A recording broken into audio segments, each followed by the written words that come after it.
Hello friends, मैं आपका दोस्त ब्रिजेश पांडे एक बार फिर आपको स्वागत करता हूँ मेरे YouTube channel market Mantra with Brijesh में। दोस्तों, आज के इस वीडियो में हम मार्केट की जो चाल है उसको समझने की कोशिश करेंगे और देखेंगे। आजकल आप देखेंगे मार्केट लगातार नीचे आ रहा है और हायर लेवल पर अगर जा भी रहा है तो वहाँ पे सस्टेन नहीं कर पा रहा, वहाँ से नीचे आ जाता है। तो इन्हीं सब चीज़ों को समझेंगे क्योंकि इसमें काफ़ी जो इन्वेस्टर वो कंफ्यूज है कि अब क्या करें। यहाँ पे हम फ्रेश बाइंग करें, लॉन्ग ले बाइंग करें या ना करें, ऊपर के लेवल पे शॉर्ट करें, नीचे के लेवल पे क्या करें। तो इन सब कन्फ्यूजन को आज की इस वीडियो में दूर करने की कोशिश करेंगे और मार्केट की जो चाल है इसको ये क्यों ऐसे चल रहा है, क्या रीजन बन रहा है इसकी वजह से, और इसको समझने की कोशिश करेंगे। तो चलिए वीडियो शुरू करता हूँ। बट उससे पहले रिक्वेस्ट करूँगा, अगर आप मेरे चैनल में पहली बार आए हैं तो प्लीज़ चैनल को सब्सक्राइब कर लीजिए और बेल आइकन को जरूर ऑन कर दीजिए, सो दैट आगे चल के जब भी मैं नए वीडियोस बनाऊँ या अपलोड करूँ तो सबसे पहले उसका नोटिफिकेशन आपको आए और आप उस वीडियो को देख सकें। दोस्तों, आप देखे रहेंगे जब मैंने पिछले महीने 1 महीने पहले एक वीडियो बनाया था जिसमें मैंने एक्सप्लेन किया था कि मार्केट का जो तेज़ी की चाल थी वो अपने लास्ट लेग पे है। यहाँ पे अब ये बुल रन जो चल रहा था ये एंडिंग पे है और उसके कुछ मैंने रीजन बताए थे कि क्या रीज़न होते हैं जिससे हमें पता चलता है कि मार्केट का बुल रन कब एंड हो रहा है। और उससे कुछ जो पहले जिन चीज़ों को टेस्टेड है जो हैपन हुई है और उसके बेस पे हमने वो चीज़ को एक्सप्लेन की थी। अब आगे उसी सीरीज को आगे करते हुए हम आज के इस वीडियो में इस मार्केट की करंट चार्ट को समझने की कोशिश करेंगे। तो मार्केट आप देखेंगे दोस्तों हायर लेवल पे जाता है बट हायर लेवल पे सस्टेन नहीं कर पाता। अब इसमें जो रीजन प्ले हो रहा है उसमें 2-3 रीजन है, 2-3 क्या उससे ज़्यादा ही है। उसमें कुछ ग्लोबल फैक्टर्स हैं और कुछ लोकल फैक्टर्स हैं। तो अगर हम इस मार्केट की जो ऊपर में प्रॉफिट बुकिंग आ रही है और नीचे मार्केट आ रहा है तो उसमें अगर हम देखें तो सबसे बड़ा जो इसका स्पॉइलर है या जो सबसे ज़्यादा इसको नुकसान कर रहा है वो है क्रूड ऑयल। आप देखिए क्रूड ऑयल जब मार्केट की तेज़ी चल रही थी उस समय क्रूड ऑयल $70-75 के बीच में ट्रेड कर रहा था। अब वही क्रूड ऑयल जो है दोस्तों आप देखेंगे $95 के ऊपर भी निकल चुका है। आप देखेंगे क्रूड क्रूड का हमारे इकोनॉमी के लिए, इंडिया के लिए स्पेशली 70 से लेके 75 या 70 के नीचे जो मिले वो सबसे बेस्ट सिनेरियो होता है। जैसे क्रूड $80 के ऊपर जाता है हमारा मार्केट, हमारी इकोनॉमी हाफने लगती है। इसमें आप देखेंगे क्रूड जो है वो $95 के ऊपर चला गया है। तो ये जो क्रूड जो बढ़ रहा है दोस्तों, ये इससे क्या लग रहा है कि वापस से जो इन्फ्लेशन जिसकी वजह से पूरे वर्ल्ड के जो सेंट्रल बैंक्स है लड़ाई लड़ रहे हैं इन्फ्लेशन से, उसका इन्फ्लेशन को वापस से लौट के आने का डर है। क्योंकि आप देखेंगे क्रूड ऐसा इन्फ्लेशनरी फैक्टर है जो आपकी बाकी चीज़ों को भी दाम बढ़ाएगा। तो ये सबसे बड़ा फैक्टर जो इस समय मार्केट को ऊपर नहीं जाने दे रहा है, इसमें सबसे जो बड़ा रोल जो प्ले कर रहा है क्रूड ऑयल का है। अगर क्रूड आने वाले दिनों में जो टारगेट आ रहा है कि करीब $100 का आ रहा है कि हो सकता है दिवाली तक क्रूड का जो टारगेट निकल कर है कि $100 तक जा सकता है। अगर क्रूड $100 से यहाँ से जाएगा दोस्तों तो मतलब यहाँ से क्रूड में ऑलमोस्ट आप पकड़ के चलिए एक 4-5% की तेज़ी और एक्सपेक्ट कर रहा है मार्केट। अगर क्रूड यहाँ से 4-5% और तेज़ हो गया तो यहाँ से हमारी जो इक्विटी मार्केट है कम से कम 2 से 2.5% और करेक्ट हो जाएगी। तो अगर मैं निफ्टी टर्म्स में बात करूँ तो निफ्टी आपका जो आज के दिन में 19,000 साढ़े 19,000 के आसपास में है।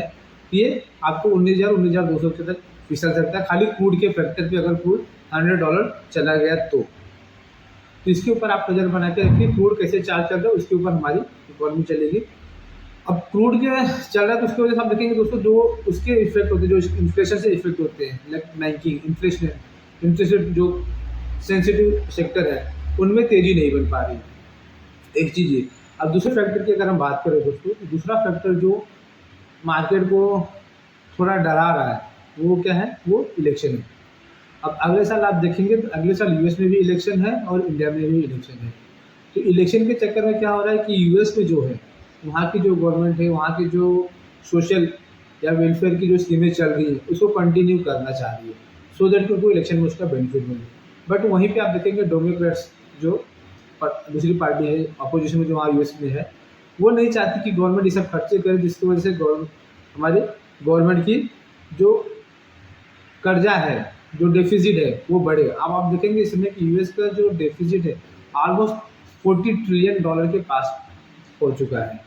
तो आज के दिन में आप देखेंगे यूएस में जो कर्जा है ये बहुत ज़्यादा बढ़ गया है और इसको कम करने की ज़रूरत है, एक चीज़ ये। दूसरा चीज़ आप देखेंगे इंडिया में अगर हम इलेक्शन की बात करें तो दूसरे इंडिया में इलेक्शन की हम बात करें तो इंडिया में इलेक्शन जो है अगले साल होने वाला है। अभी इलेक्शन पहले मार्केट ये क्या सोच रहे हैं कि हो सकता है गवर्नमेंट कुछ पॉपुलर मेजर लेके आए, लोगों को पैसा बांटे, जिसकी वजह से गवर्नमेंट के जो अर्निंग्स के जो कैपेक्स कर रही है, जो इंफ्रा पे खर्चा कर रही है या दूसरे खर्चे जो कर रही है गवर्नमेंट, उसको शायद कटौती करे और लोगों के जेब में पैसा डाले और सोशल वेलफेयर स्कीम लेके आए। तो वो भी एक मार्केट को डर लग रहा है। और इसकी वजह से आप देखेंगे मार्केट ये भी सोच रहा है कि शायद शायद ऐसा है कि जो भारत की रफ्तार जो तेज है, जो इकॉनमी बढ़ रही है, उस पर ब्रेक लग सकता है, एक चीज़। दूसरा चीज़ आप देखेंगे लोकली जो इस समय इलेक्शन में आप देखेंगे कि जो अपोजिशन वालों ने करीब 25-26 पार्टियों ने मिलकर एक इंडिया अलायंस बनाया है।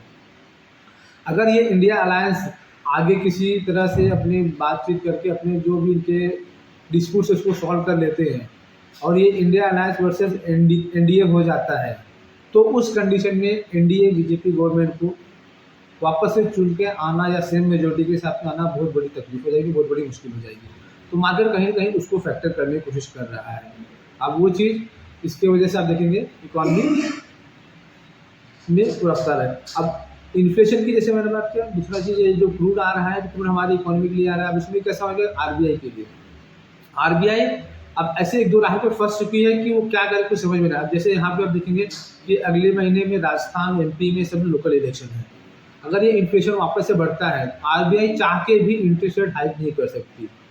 अगर क्रूड इसी तरह से बढ़ा तो जो इन्फ्लेशन का आएगी मार आएगी, उसकी वजह से आरबीआई क्योंकि इलेक्शन पीरियड में रेट हाइक नहीं कर पाएगी। अगर इलेक्शन टाइम में रेट हाइक करती है तो गवर्नमेंट के लिए इफेक्ट होगा। ये चीज़ें जो हैं ये मार्केट को थोड़ा ऊपर जाने के लिए तकलीफ दे रही है। अब इसके बाद अगर हम बात करें कि रशिया और यूक्रेन वॉर की, आप देखेंगे कि 1.5 साल हो गए रशिया यूक्रेन वॉर का।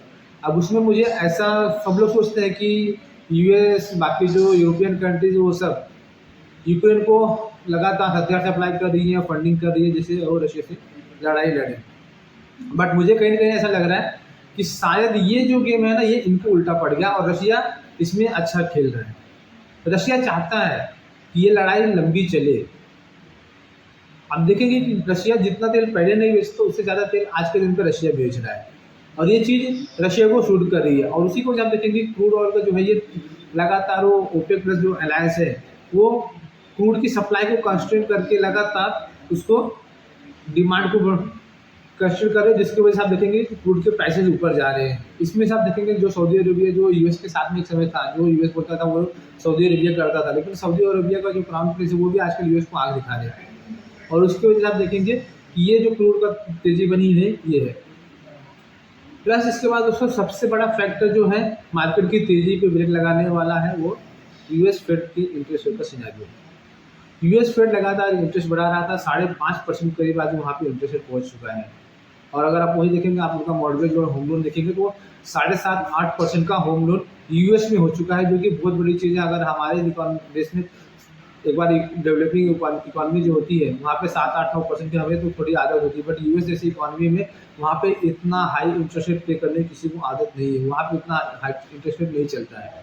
अगर ये इंटरेस्ट रेट इतना हाई और थोड़े टाइम चल गया तो आप देखेंगे यूएस में काफ़ी सारी कंपनियां डिफ़ॉल्ट करेंगी। आपने पिछले बार एक बार देखा होगा कि पिछले साल जब यूएस में जो छोटे बैंक थे वो डिफ़ॉल्ट हो रहे थे, उसके बाद वहाँ की जो बड़ी बैंकें थी वहाँ पे आके उन्होंने उसको संभाला, टेक ओवर किया, पैसा दिया, गवर्नमेंट ने फिर पैसा दिया, उसको संभाला।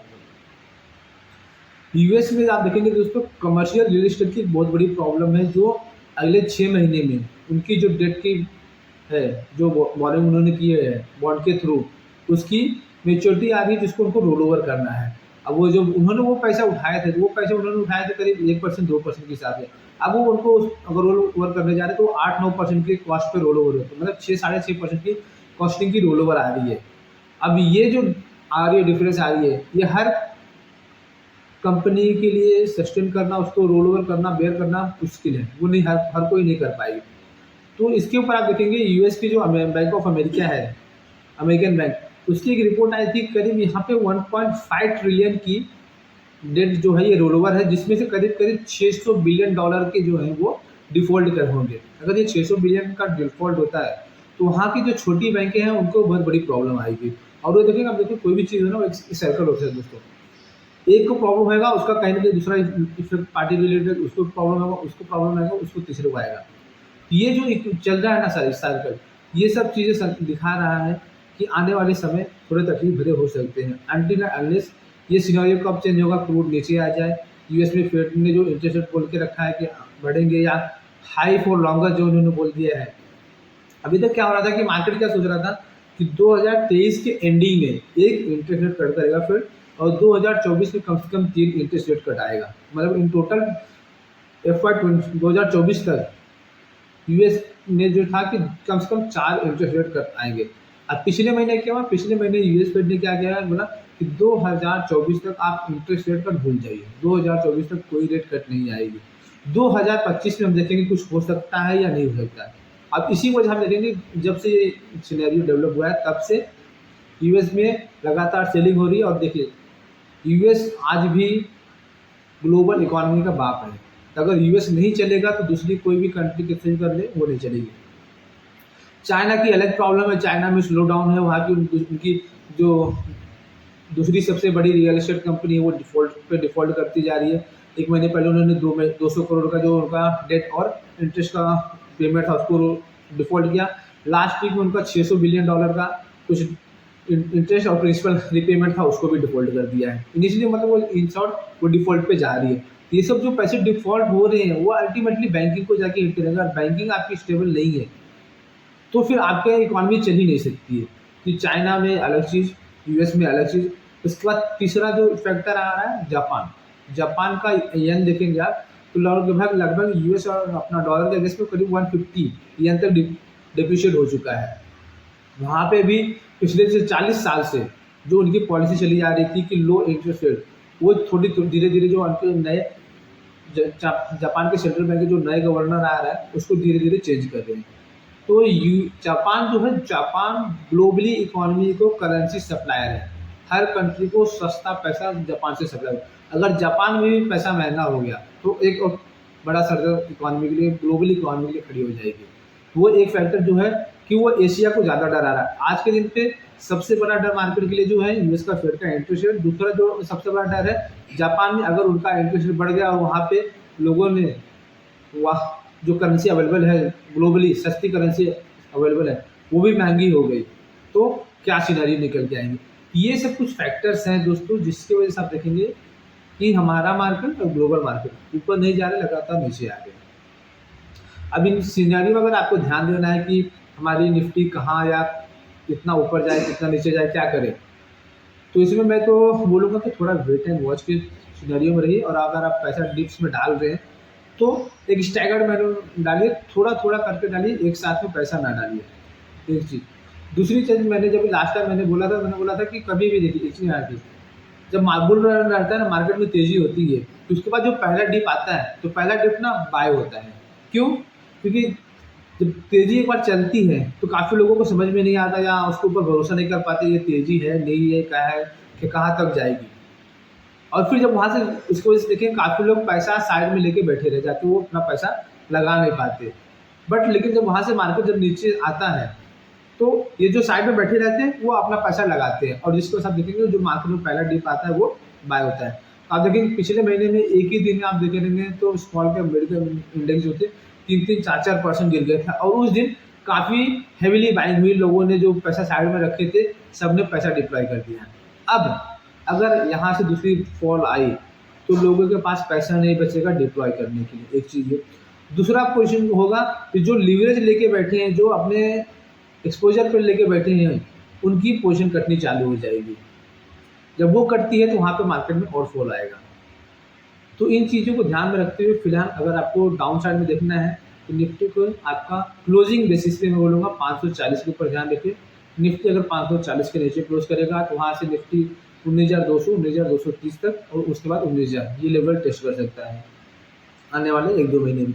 और अगर अपर साइड में आपको देखना है तो अब अपर साइड में निफ्टी में नई तेज़ी तभी आएगी जब 19,840 के ऊपर या 860 के ऊपर क्लोजिंग आएगी तो वहाँ से निफ्टी में नई तेज़ी बनेगी जो निफ्टी को वापस अपने 20,200 का जो लाइफ टाइम है वहाँ तक ले जा सकती है। नॉर्मली क्या होता है अगर किसी भी मार्केट में अगर आपका फर्स्ट हाफ अच्छा रहता है तो सेकेंड हाफ खराब होता है, अगर या फर्स्ट हाफ खराब रहा है तो सेकेंड हाफ अच्छा होता है।